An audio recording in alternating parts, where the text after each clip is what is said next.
bisa menggunakan media sosial seluas-luasnya, selebar-lebarnya, tapi dengan tanda kutip bahwa tetap harus ada adab di dalam. Assalamualaikum warahmatullahi wabarakatuh. Halo Sobat Gen Z dan teman-teman semua dimanapun kalian berada. Selamat datang di podcast Yayasan Bait Fitrah Al-Insani episode perdana. Bersama saya Ahmad Hisam Saroni yang akan menemani kita semua dalam obrolan yang inspiratif, menarik, dan tentunya tetap santai. Di segmen yang bertajuk Gen Z berdaya, muda berkarya, dan berdampak. Teman-teman semua, tentu sudah kita tahu bahwa generasi hari ini adalah generasi yang bukan hanya sebagai penonton zaman saja. Tapi generasi hari ini adalah generasi yang sudah menjadi pelaku. Karena generasi hari ini adalah generasi yang diperhadapkan dengan banyak media dan juga dunia digitalisasi. Dan tentunya Gen Z ini adalah salah satu generasi yang mendapatkan tantangan begitu besar. Bagaimana cara mempertahankan nilai dan juga jati diri di tengah arus yang begitu besar di bidang media. Nah, tentunya di podcast ini kita akan mengupas tuntas bersama narasumber kita yang Masya Allah yang telah hadir di samping saya, yakni biasa saya panggil itu Umi Muhlisa. Ya. Ya, beliau ini merupakan adalah penyuluh, salah satu penyuluh agama di Kabupaten Luwu. Beliau juga merupakan Ketua Ikatan Penyuluh Agama Republik Indonesia di Kabupaten Luwu. Nah, tentunya nanti beliau yang akan mengupas tuntas dan akan menemani kita untuk membahas tema yang kita angkat pada hari ini. Tapi sebelumnya, bagaimana kabarnya Ibu Umi Muhlisa? Alhamdulillah sehat Kakak Hisham. Terima kasih sudah diundang di podcast yang sangat luar biasa ini. Meskipun perdana, kita berharap bahwa podcast ini memberikan dampak yang luar biasa untuk teman-teman Gen Z di luar sana. Dan ini bukan hanya berhenti sampai di sini, tapi insya Allah berkelanjutan ke depannya. Alhamdulillah. Jadi terima kasih juga Umi telah menyempatkan waktunya untuk bersama-sama hadir di podcast ini. Tapi sebelumnya Umi, sebelum kita membahas tentang tema tadi, ya, tentunya kita harus tahu dulu siapa sih itu yang disebut dengan Gen Z? Iya. Berbicara Gen Z atau generasi Z itu sebenarnya kita berbicara tentang anak-anak yang lahir dari tahun 1997 sampai dengan 2012. Jadi mereka adalah anak-anak atau generasi muda yang berusia sekitaran 13 sampai 28 tahun atau 20 sampai ke 13-nya. Gen Z itu sendiri merupakan istilah yang sudah familiar, tapi terkadang kita tidak tahu sebenarnya mereka ini siapa. Nah, ternyata itu. Jadi untuk mengetahui Gen Z, lihat tahun kelahirannya itu dari tahun 1997 sampai dengan tahun 2013. Di atasnya lagi itu 2014 sampai sekarang disebut dengan Gen Alpha. Sementara sebelum generasi Gen Z itu ada generasi milenial, generasi yang lahir tahun 1980 sampai dengan 1996. Seperti Umi. Umi itu generasi milenial. Kalau mungkin Kakak Hisham dia generasi Gen Z atau milenial juga. Mungkin masuk ke Alpha. Itu terlalu muda ya kan, seperti itu. Jadi sebelum generasi milenial ada lagi generasi X, generasi Y atau generasi sebelumnya lagi generasi boomers. Dikelompok-kelompokkan seperti itu untuk membedakan generasi-generasi yang sebenarnya boomingnya baru belakangan ini. Karena sebelum-sebelumnya kan tidak ada pengelompokan seperti itu. Jadi itulah Gen Z. Mudah diingat bahwa mereka adalah kelahiran 97 sampai dengan 2013.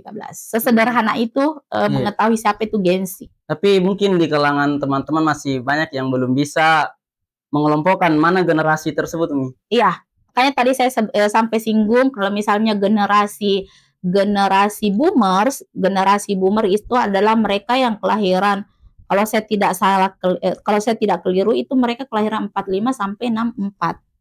Nah, itulah generasi boomer. Setelahnya ada generasi Y apa X. Dia setelah itu dan setelahnya ada milenia. Milenia dan dilanjutkan dengan generasi Gen Z, kemudian Alpha sampai hari ini. Jadi anak-anak yang kelahiran 2014 seperti misalnya Kakak Diva sampai teman dengan usia-usia temannya itu adalah mereka yang generasi Alpha. Seperti itu. Tapi setelah kita tahu pengelompokan itu, Umi, menurut Umi apa kira-kira peluang dan tantangannya untuk generasi Gen Z ini? Ya. Tapi Umi, mungkin di era harus digital yang sangat besar ini. Iya, salah satu kelebihan dari generasi Gen Z adalah mereka adalah anak-anak yang melek teknologi. Iya. Sangat mudah sekali mengajari anak-anak Gen Z yang untuk teknologi, apalagi generasi Alpha. Generasi Gen Z itu sangat mudah melek teknologi, berbeda dengan Gen milenia. Gen milenia itu ada beberapa yang bisa melek teknologi, tapi ada juga memang sudah tertinggal. Untuk seperti contoh mengoperasikan komputer mungkin sudah tidak bisa lagi, atau lebih parah lagi generasi di bawahnya yang memang waktu zamannya tidak ada teknologi seperti secanggih sekarang. Kalau disebutkan apa peluangnya generasi Gen Z, sangat banyak. Media sekarang luar biasa, media sosial. Hampir semua mungkin anak-anak muda sekarang memiliki gadget, smartphone. Yang peluangnya di mana? Di situ. Mereka adalah orang-orang dengan kekuatan teknologi yang sangat luar biasa. Jadi sebenarnya Gen Z punya peluang yang sangat besar untuk memanfaatkan teknologi dimanapun mereka berada. Kemudian apa passion mereka, apa kecenderungan hobi mereka, apa kecenderungan keinginan mereka. Misalnya mereka cenderung kepada hobi olahraga, dia bisa menggunakan itu. Dia cenderung seperti gamers, bisa lewat seperti itu. Kemudian apakah dia seorang dai muda, dia bisa juga menggunakan media untuk memfasilitasi dakwahnya. Jadi perlu saja luruskan selama ini di benak kita bahwa dakwah itu hanya adalah mereka yang ada di mimbar, berceramah, khutbah Jumat, misalnya Kakak Hisham, khutbah Jumat, atau mereka yang pergi penyuluhan seperti Umi. Padahal dakwah itu bisa di semua lini kehidupan. Seorang olahragawan, seorang gamer, seorang petani, seorang pedagang, mereka bisa berdakwah dengan peran mereka masing-masing. Gen Z pun seperti itu, punya perannya masing-masing. Kakak Hisham misalnya lebih cenderung lebih cenderung misalnya hobinya di mana, bisa digunakan itu dengan kekuatan media tadi. Apa sebenarnya kalau itu berbahas tentang peluang daripada Gen Z itu sendiri, bisa menggunakan media sosial seluas-luasnya, selebar-lebarnya, tapi dengan tanda kutip bahwa tetap harus ada adab di dalamnya. Gitu. Makanya biasa itu Mi juga biasa saya dapati di media sosial itu krisis jati diri Mi. Iya. Karena terlalu banyak arus informasi yang datang sehingga banyak dari generasi muda ini krisis jati diri, menurunnya nilai dan akhlak. Bagaimana cara mengatasi itu Mi? Yang selalu sebenarnya kalau membahas tentang akhlak Kakak Hisham, itu semua orang punya peran. Semua orang tua punya peran, guru di sekolah punya peran, lingkungan punya peran. Tidak bisa hanya misalnya melibatkan Gen Z saja, tidak bisa. Harus ada lingkungan, harus ada peran orang tua, harus ada peran teman, harus ada peran guru di sekolah yang mengakomodir itu semuanya. Karena betul kita sekarang kehilangan jati diri, identitas, krisis karena itu. Pengaruh dari media yang sangat luar biasa dan menormalisasikan hal-hal yang sebenarnya sebelumnya dianggap tabu menjadi sesuatu yang be aja. Ya kan? Itu sebenarnya kenapa bisa krisis akhlak itu terjadi pada generasi Gen Z, karena itu menormalisasikan sesuatu yang sebenarnya hal yang tabu menjadi sesuatu yang biasa aja. Bahkan ada juga Umi yang baru-baru ini fenomena yang sering muncul juga di media sosial, yaitu tentang brain rot, yaitu pembusukan otak karena sering scroll yang sia-sia. Jadi tidak ada fokus dalam mencari informasi. Nah, saya selalu mengatakan seperti ini, smartphone itu seperti surga dan neraka. Iya, betul. Seperti surga dan neraka, Anda ingin ke surga itu pilihan di tangan Anda ke neraka juga luar biasa banyaknya di sana. Jadi bagaimana gengsi bisa memfilter itu semua, membentengi dirinya tentunya dengan ibadah yang luar biasa, kemudian tentunya pendekatan diri kepada Allah Subhanahu wa taala, dan tentunya adalah tetap memegang teguh nilai-nilai agama Islam yang diajarkan turun-temurun sejak 1400 abad yang lalu. Seperti itu. Jadi karena scroll tidak penting, maka itu akan menjadikan kita otak kita tidak bekerja dengan maksimal. Apalagi kalau kita misalnya scrollnya itu adalah hal-hal konten yang negatif, maka di situ akan terjadi bertambahlah dekadensi moral itu. Krisis jati diri itu semakin bertambah. Jadi sekali lagi kalau di Al-Quran kan mengatakan seperti ini, Kakak Hisham. Innallaha la yughayyiru biqaumin hatta yughayyiru ma bi anfusihim. Allah tidak akan mungkin merubah satu kaum kalau kaum itu sendiri tidak bisa merubah dirinya sendiri. Jadi meskipun ada edukasi dari siapapun itu, tapi kalau bukan dari diri kita sendiri untuk memperbaiki diri kita, itu tidak akan mungkin. Harus gayrunya itu, mengubahnya itu dari diri sendiri. Jadi fokusnya apa supaya bisa tidak terjadi dekadensi moral adalah scroll yang bermanfaat. Saya selalu bilang bahwa smartphone, namanya smartphone, HP yang pintar, kasihan sekali kalau yang pegang nggak pintar. Ya kan? Kasihan sekali, apa gunanya? Dia kan ketik ini aja ada, mau cari apa ada. Tapi kalau orang yang pegang itu nggak smart, rugi punya handphone. Apalagi handphonenya sudah jutaan, puluhan juta. Jadi secanggih apapun itu, dia miliki, tapi kalau tidak mau memanfaatkan, akan rugi dan sia-sia. Akan rugi dan sia-sia. Dan sekali lagi bahwa sekuat apapun media, itu tetap harus ada benteng dari sini. Makanya kalau kita dalam Islam ya tetap harus sholat, ngajinya tetap rajin, tetap harus mendekatkan diri kepada Allah.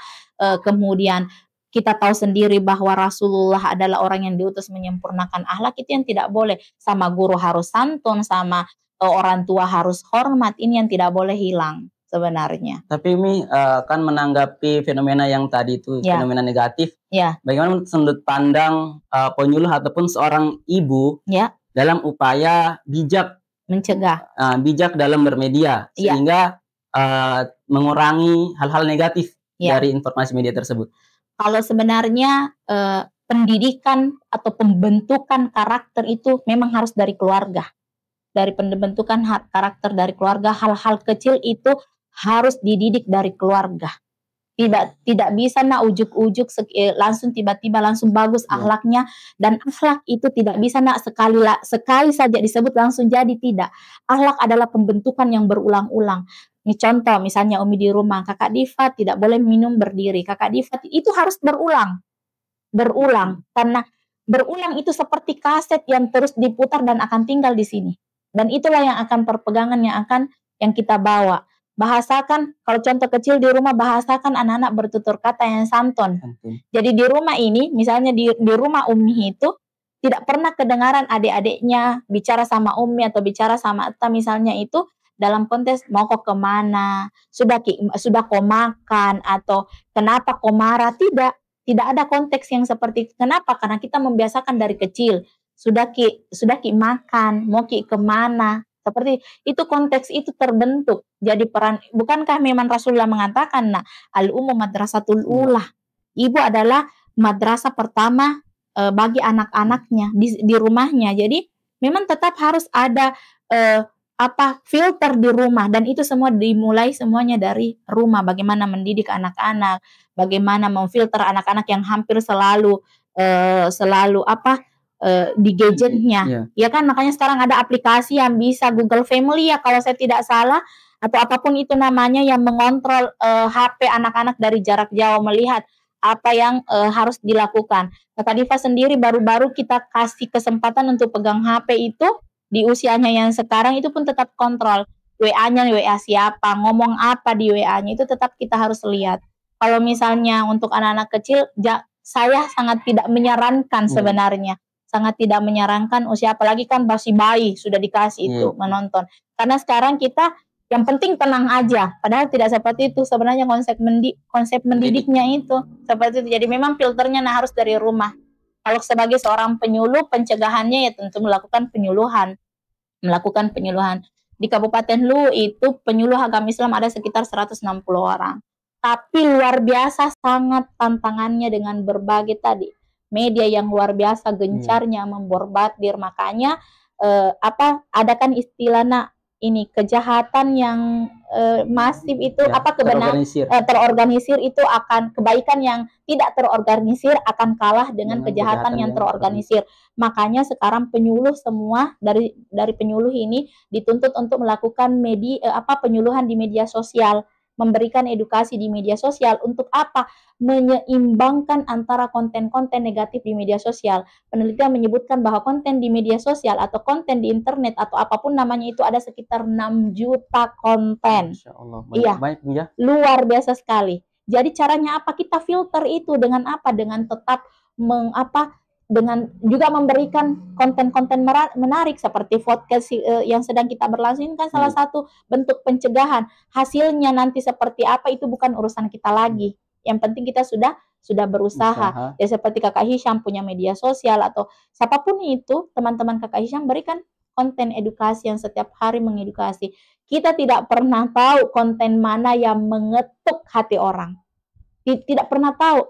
Biasa tiba-tiba loh kok kayaknya relate dengan hidup saya, loh kok kayaknya seperti saya kena, oh iya ya ternyata selama ini saya sudah jauh. Nah, Gensi punya peran di situ. Gensi itu sekarang menjadi apa sih? Kalau misalnya di Instagram jadi selebgram, kalau di TikTok jadi TikTokers, kalau di Facebook apa ya? Facebooker ya, istilahnya seperti itu. Jadi Anda bisa punya peran. Yang sekarang mungkin agak keliru sedikit adalah tidak salah, tapi mungkin sedikit keliru adalah ketika menjadikan media sosial poin pertamanya adalah untuk mencari uang, sehingga segala konten tidak terfilter lagi. Apapun itu yang penting bisa menghasilkan uang. Itu yang mungkin harus diperbaiki dulu jalurnya, diperbaiki bahwa saya cari uang, tapi kontennya harus konten yang positif. Saya cari uang, tapi kontennya harus konten yang betul-betul mengajak orang. Karena saya menyebut seperti ini Kakak Hisham, konten di media sosial itu seperti misalnya penyuluhan yang kita lakukan, saya seperti menyebutnya itu amal jariah.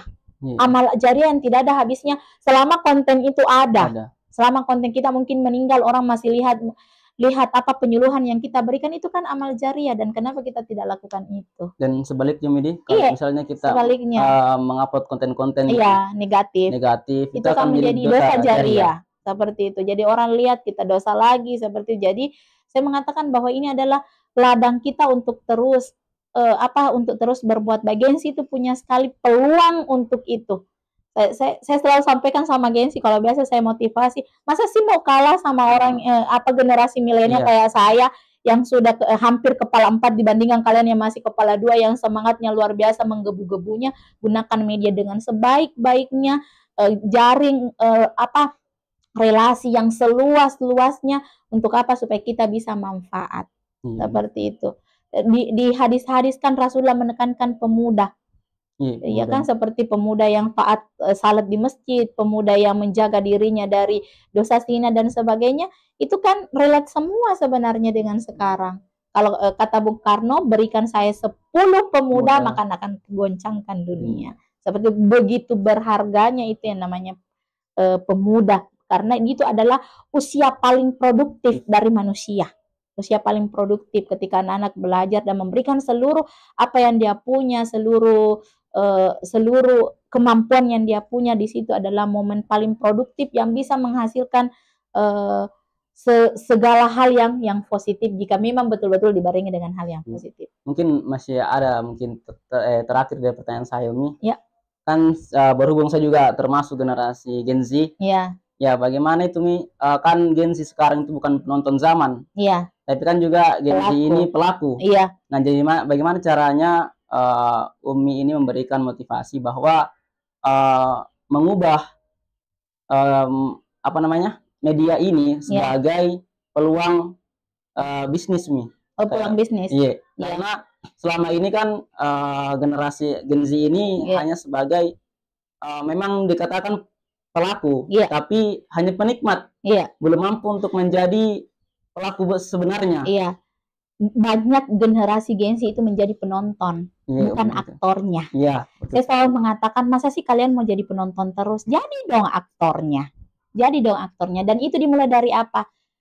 Dan itu caranya seperti apa, Kakak Hisham? Mulai. Dan semua hal yang paling sulit adalah memulai. Semua seperti podcast ini kan sudah dijadwalkan dari Juli.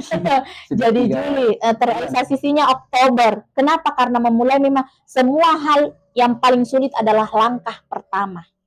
Kalau ini sudah sudah terlewati, langkah pertama sudah dimulai, itu akan ke depannya. Jadi bagaimana menjadikan dunia bisnis itu tadi, cari relasi, perluas jaringan, jangan malas belajar terhadap orang yang lebih punya pengalaman yang lebih tinggi. Kemudian belajar terus menerus. Belajar. Umi kadang kalau secara pribadi Umi kalau tidak tahu sesuatu itu pasti googling, pasti YouTube. Kalau Umi itu adalah tipe orang yang ketika ditanya sesuatu, saya tidak boleh mengatakan tidak tahu. Karena sekarang sudah serba sangat praktis. Buka Google, share, buka chat GPT, cari, kemudian akan keluar semua jawaban, dan saya tidak pernah mengatakan saya tidak tahu. Dan seharusnya memang tidak boleh dikatakan tidak tahu. Kenapa? Kemampuan otak kita jauh lebih canggih daripada Google. Kemampuan otak kita jauh lebih canggih daripada AI. Allah memberikan itu luar biasa. Tidak ada yang bisa menyaingi otak yang kita diberikan. Maksimalkan itu dengan sekuat-kuatnya. Dan otak yang berguna adalah otak yang berpikir, yang senantiasa tidak pernah tidur untuk memikirkan semua hal. Saya ingat sekali kata-kata dosen saya, Kakak Hisham, seperti ini. Tahu banyak tentang sedikit hal. Orang bicara ekonomi bisa, orang bicara politik orang bisa, orang bicara tentang makanan bisa, orang bicara tentang pertanian bisa, orang bicara apapun kita tahu meski itu sedikit. Tapi apa yang menjadi fokus kita adalah tahu banyak tentang sedikit hal. Saya seorang penyuluh. Berbicara orang tentang penyuluh, saya harus lebih paham dari siapapun. Karena saya adalah seorang penyuluh. Kalau saya adalah seorang petani, misalnya petani cengkeh, orang berbicara tentang cengkeh, saya adalah orang yang paling tahu. Orang berbicara tentang bahasa Arab, karena saya misalnya adalah anak bahasa Arab, dosen bahasa Arab, dan sebagainya. Saya berbicara ini karena itu. Tapi orang berbicara politik, ayo masuk. Orang bicara tentang fotografer, saya bisa. Orang bicara tentang editing, saya mampu. Makanya Umi pelajari sedikit-sedikit. Umi tahu masak, Umi tahu misalnya menjahit, Umi bicara tentang editing tahu, tentang ini tahu. Kenapa? Karena kita memang harus mengetahui semua hal. Itulah ilmu. Makanya perintah pertama turun itu Kakak Hisham adalah Iqra, bacalah. Itu kenapa kira-kira bukan tulislah. Kenapa? Karena semua gudang ilmu itu adalah dari kata Iqra itu, membaca. Jadi apa yang harus dilakukan Gen Z untuk memulai bisnisnya, misalnya menjadi sebuah hal yang misalnya di dunia bisnis adalah bangun relasi, mulai niatkan memang ini adalah bisnis karena Allah Ta'ala, niatkan untuk misalnya membahagiakan orang tua, untuk saya hidup lebih layak, dan saya selalu bilang, Tuhan kasih saya rezeki yang berlimpah supaya saya bisa beribadah lebih bagus, bersedekah, membantu orang, seperti itu. Kalau Umi biasa bilang sama saya punya cita-cita kecil, mau punya yayasan yang menampung seluruh anak-anak broken home yang tidak tumbuh baik secara mental. Ya kan, seperti itu. Hal-hal kecil itu kan ada namanya afirmasi. Nah, jadi bangun relasi, belajar sama orang yang lebih paham, jangan malu. Nah, itu kita terlalu banyak gengsi yang gengsi, genset yang gengsi. Ya kan, seperti itu. Hilangkan itu. Kerja apapun selama itu halal, dan jadikan media sebagai alat untuk membranding diri, tak sebagai gengsi. Seperti itu. Jadi bukan hal asing lagi kalau misalnya gengsi itu yang sangat luar biasa. Anak-anak yang sukses di TikTok, di Instagram, di Facebook adalah mereka anak-anak gengsi sebenarnya. Jadi Umi masa depan itu tergantung dari diri sendiri. Iya, tergantung dari diri kita sendiri. Peluang dan tantangan itu sudah sangat jelas. Sudah dibuka selebar-lebarnya. Jadi sekarang pertanyaannya, apa Anda ingin mengambil kesempatan, apa Anda ingin mengambil peluang atau melepaskan peluang? Semua ada di tangan masing-masing. Tidak ada yang misalnya ini kita berbicara masalah finansial, nak, miskin seseorang atau terpuruknya seseorang, jangan pernah salahkan orang lain. Kita diberi tangan, kita diberi kaki, kita diberi akal untuk berpikir, bekerja, dan mengusahakan yang terbaik dalam kehidupan kita. Bukankah ada istilah mengatakan, hiduplah kamu seolah-olah kamu tidak kejarlah dunia seolah-olah kamu akan hidup selamanya, dan kejarlah akhiratmu seolah-olah besok kamu akan mati. Ya, seperti itu. Jadi itu yang kita paparkan, dan jangan pernah berlomba dengan siapapun, karena kita tidak sedang bertanding, tapi berlombalah menjadi versi terbaik dari diri kita. Kalau tahun lalu saya cuma segini, tahun depan saya akan segini. Seperti itu. Harus ada perubahan juga. Harus ada perubahan yang kontinu, yang terus-terus positif. Kalau misalnya hari ini saya B aja, besok saya luar biasa. Seperti itu. Jadi Gensi itu punya peluang yang sangat luar biasa, punya kesempatan yang luar biasa. Mereka adalah anak-anak spesial yang dilahirkan dengan berbagai macam kelebihan. Gunakan itu untuk hal-hal yang positif. Seperti itu. Fokus, karena tidak akan berulang hari-hari yang telah berlalu. Dan kalau misalnya kita tidak memanfaatkan masa muda kita akan menyesal di masa tua. Iya, seperti itu Kakak Hisham. Jadi ini kalau kita mau bicara panjang, tentu sampai pagi pun. Sampai pagi akan ada terus pembahasannya. Karena memang masih hangat ini tentang Gensi itu masih sangat, masih viral, masih hangat, masih terus disebut-sebut sampai hari ini. Jadi memang pembahasannya, mengulik fenomena dari para Gensi ini memang sangat panjang pembahasannya, sangat luas, karena memang media juga yang membranding itu semua. Mungkin kita cukupkan dulu untuk pembahasan ini, karena kalau kita mau bahas terus berhari-hari bisa terus. Ya, seperti itu. Yang penting apresiasinya untuk Yayasan Bait Al-Fitrah itu karena sudah memulai. Langkah pertama, akan disusul langkah-langkah berikutnya, tentunya dengan narasumber yang lebih luar biasa lagi, yang dengan pembahasan yang lebih menarik lagi. Jadi terima kasih banyak Umi atas waktu untuk memberikan kita pencerahan tentang peluang dan tantangan Genzi ini di era sekarang. Jadi sobat Genzi semua, mungkin cukup sekian untuk podcast hari ini. Kita akan sambung di podcast berikutnya, karena ketika kita tidak memulai hari ini, tidak memulai niat kita hari ini, maka kita akan menjadi penonton selamanya, bukan sebagai aktor. Mungkin cukup sekian dari saya, kurang dan lebihnya mohon dimaafkan. Akhirul kalam, wallahul muwaffiq ila aqwamit thoriq. Wassalamualaikum warahmatullahi wabarakatuh.